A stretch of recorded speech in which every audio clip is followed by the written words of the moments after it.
बहिणीचा घातपात झाल्याचा भावाचा आरोप, मृतदेह घेऊन नातेवाईक चंदनजीरा पोलीस ठाण्यात.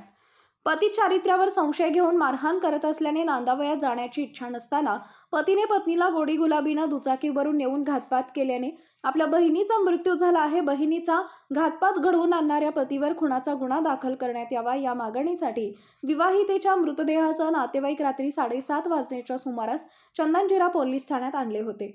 पोलिसांनी आरोपी विरुद्ध गुन्हा दाखल केल्यानंतर नातेवाईकांनी महिलेवर अंत्यसंस्कार केले.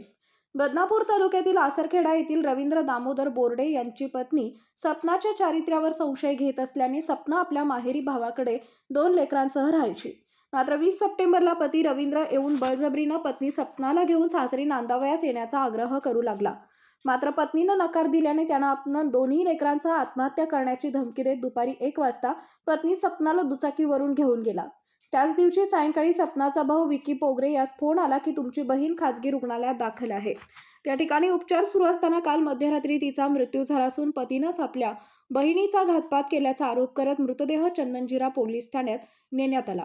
चंदनजीरा पोलिसांनी आरोपी रवींद्र बोर्डे याला विरोधात गुन्हा दाखल झाल्यानंतर नातेवाईकांनी अंतिम संस्कार केले.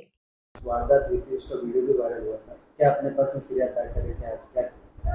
कल ग्रेटर टी पॉइंट यहाँ पे महानगर पालिका अपना अतिक्रमण निकालने का काम कर रहे थे पुलिस बंदोबस्त के साथ में। तो वहाँ उन्होंने पान का ठेला और होटल निकालना शुरू किया था।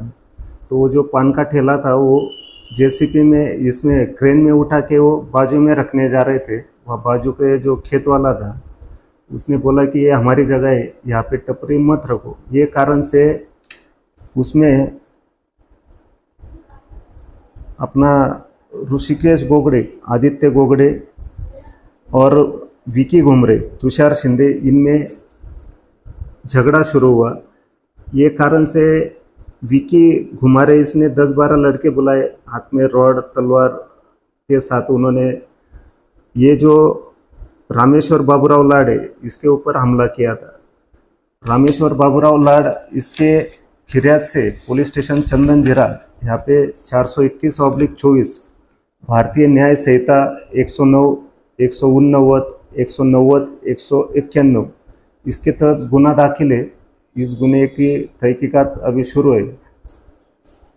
सर, इस प्रकरण में अभी तक कुछ संशयित आरोपी अपने पास? इसमें जो आरोपी है वो खुद ही इलाज के लिए दीपक हॉस्पिटल में एडमिट थे। अभी वो आज या कल टीम भेज के हम उनको अरेस्ट करने वाले हैं।